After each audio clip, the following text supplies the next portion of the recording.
إن تنصروا الله ينصركم ويثبت أقدامكم.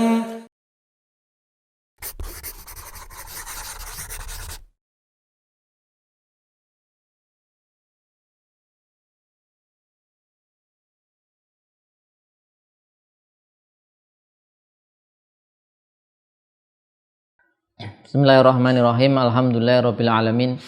Wassalatu wassalamu ala asrofil anbiya'i wal mursalin wa ala alihi wa sahbihi wa man tabi'ahum bisanin ila yaumiddin, amma ba'd.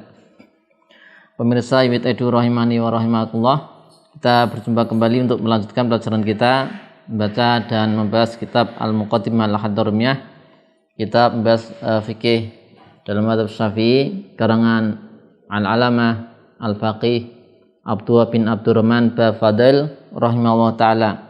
Ya, kita sampai di sunnah-sunnah setelah sholat, kesunahan-kesunahan yang dilakukan setelah sholat selesai. Ya, kita baca ulang sedikit. Qala al-musannifu rahimahullah ta'ala, yundabu al-zikru wa du'a'u ba'da sholati. Disunahkan zikir dan doa setelah sholat. Wa yusiru bihi illal imama al-murida ta'lima al-hadirina wa yajharu ila an yata'allamu. Ya, wa yusiru bihi.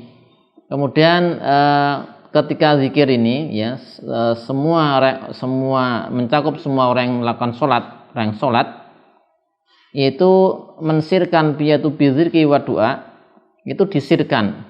Jadi kesunahan setelah sholat.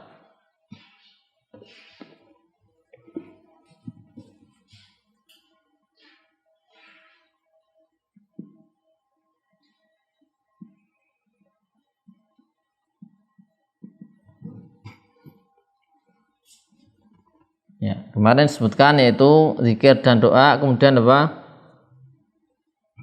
Yaitu mensirkan.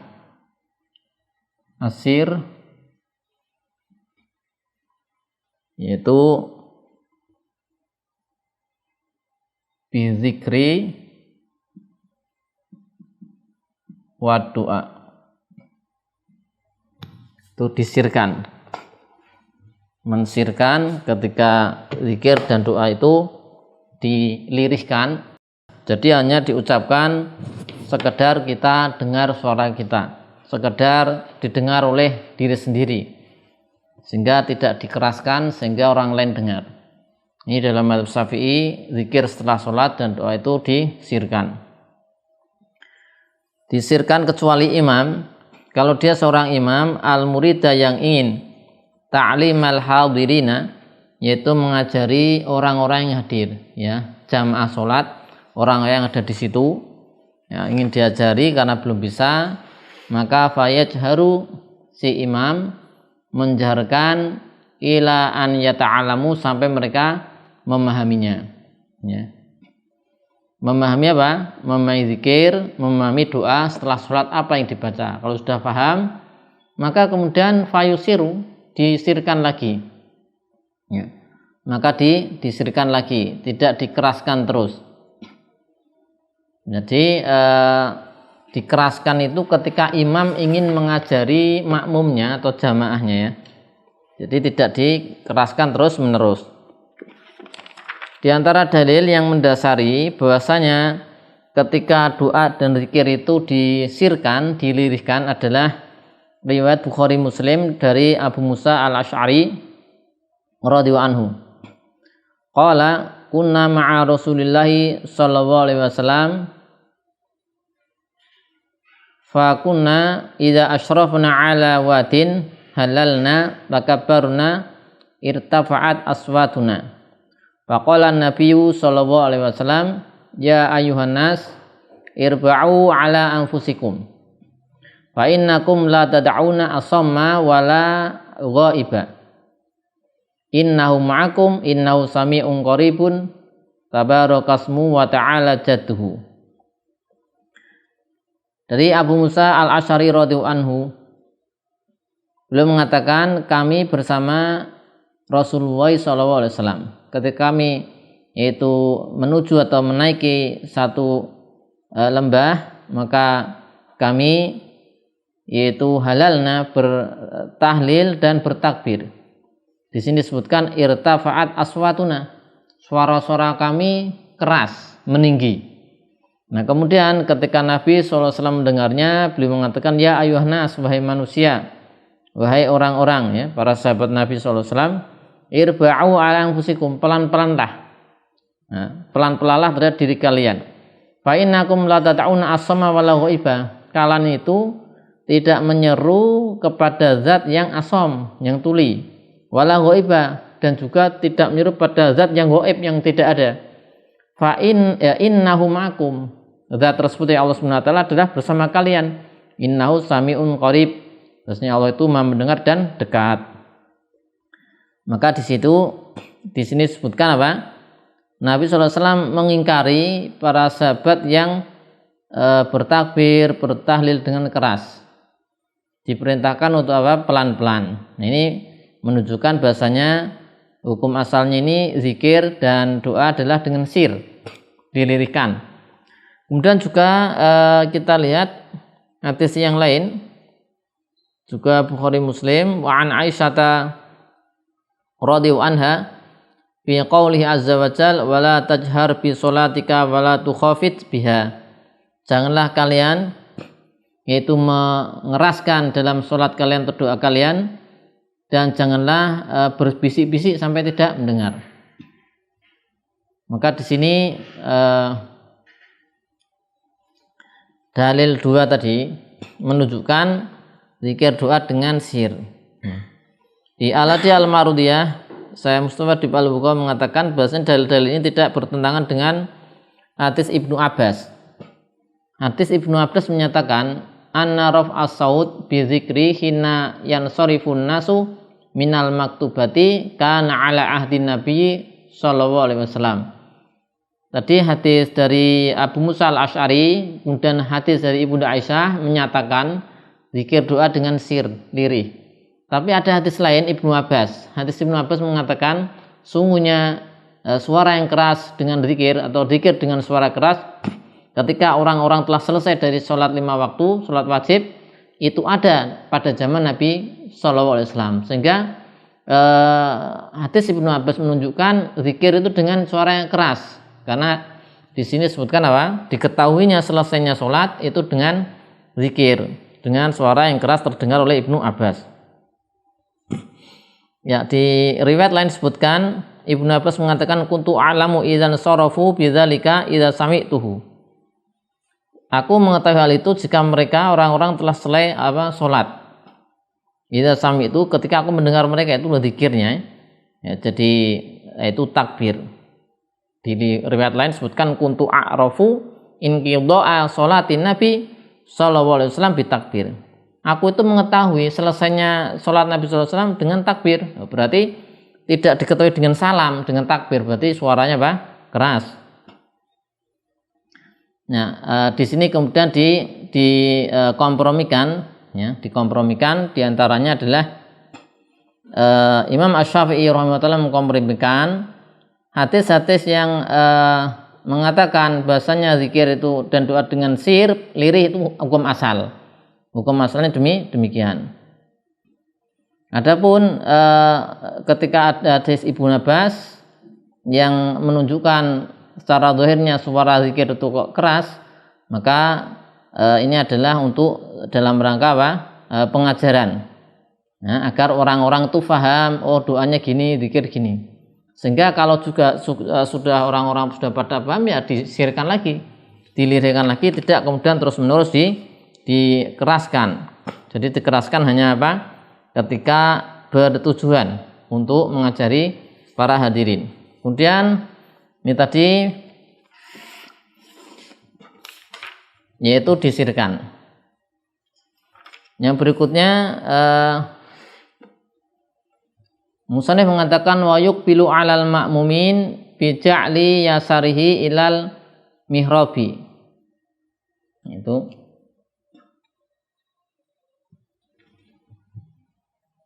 al-iqbal 'alal mu'minin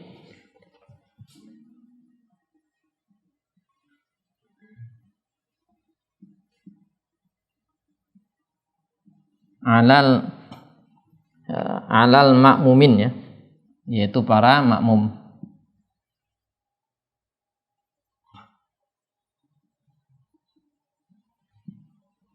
Bijak li yasarihi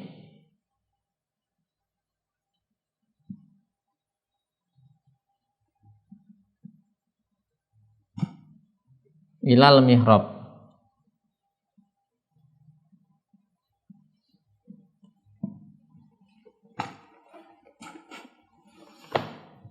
Kesunahan berikutnya, ini imam ya. Ini imam, hukumnya sunnah, yaitu menghadap kepada makmum ya, setelah selesai sholat, menghadap makmum. Itu menghadapnya kalau kita lihat di sini ya, ini menghadap makmum setelah selesai sholat langsung ya, setelah salam ya, setelah salam ya, diselingi dengan beberapa zikir, kemudian menghadap ke makmum. Tapi ini bentuknya adalah menjadikan sisi kiri, yaitu menghadap ke mihrab. Jadi sisi kiri berarti kalau sana makmum, jadi sisi kiri menghadap mihrab, sisi kanan ya agak miring gitu ya, sisi kanan menghadap ke makmum. Nah ini termasuk apa? Kesunahan setelah sholat bagi si imamnya. Ya, di antara dalil yang mendasari dari Samurah bin Jundub radhiyallahu anhu, kana Nabi sallallahu alaihi wasallam idza shalla sholatan aqbala alaina biwajhihi.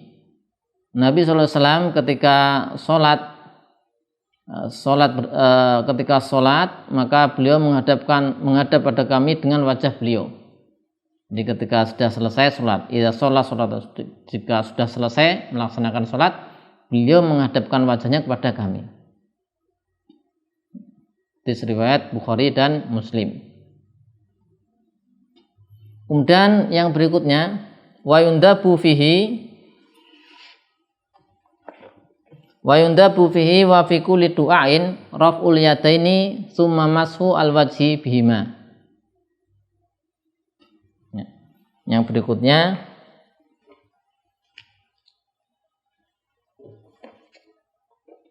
yaitu mashul wajhi bil yad, ini raf'ul yadain dulu. Raf'ul yadain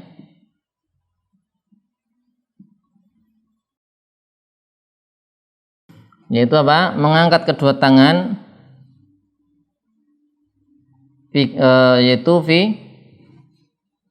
kulli doa ya, termasuk di dalam setelah sholat.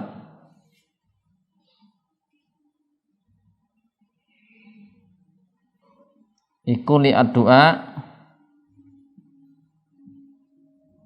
summa mashul wajhi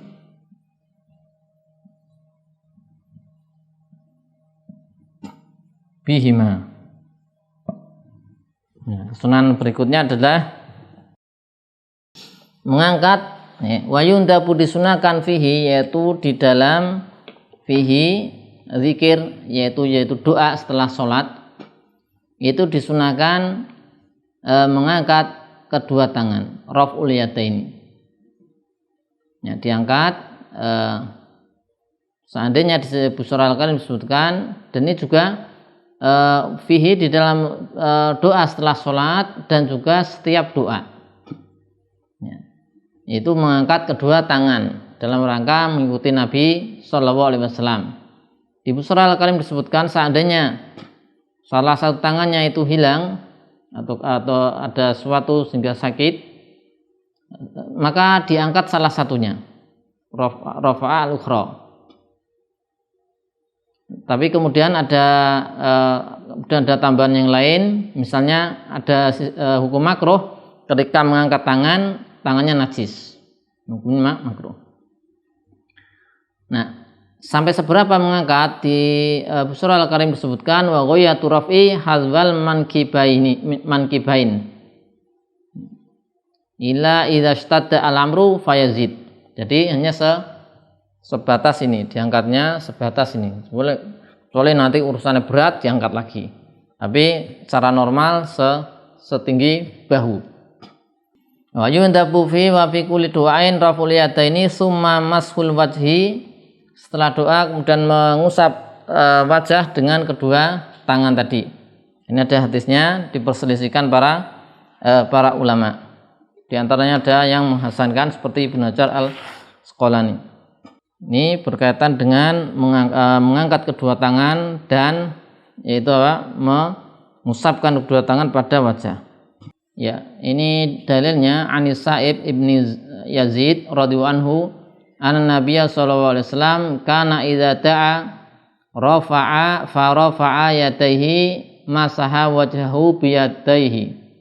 Nabi sallallahu alaihi wasallam ketika berdoa mengangkat kedua tangan beliau dan mengusap wajah beliau dengan kedua tangan beliau. Hadis riwayat Abu Dawud. Ini diantara kesunahan yang dilakukan setelah sholat. Ya, kecuali doanya di dalam sholat, maka tidak boleh kemudian mengangkat tangan untuk mengusap wajah. Tidak disyariatkan. Ini maksudnya berlaku ketika sudah selesai dari sholat dan berdoa.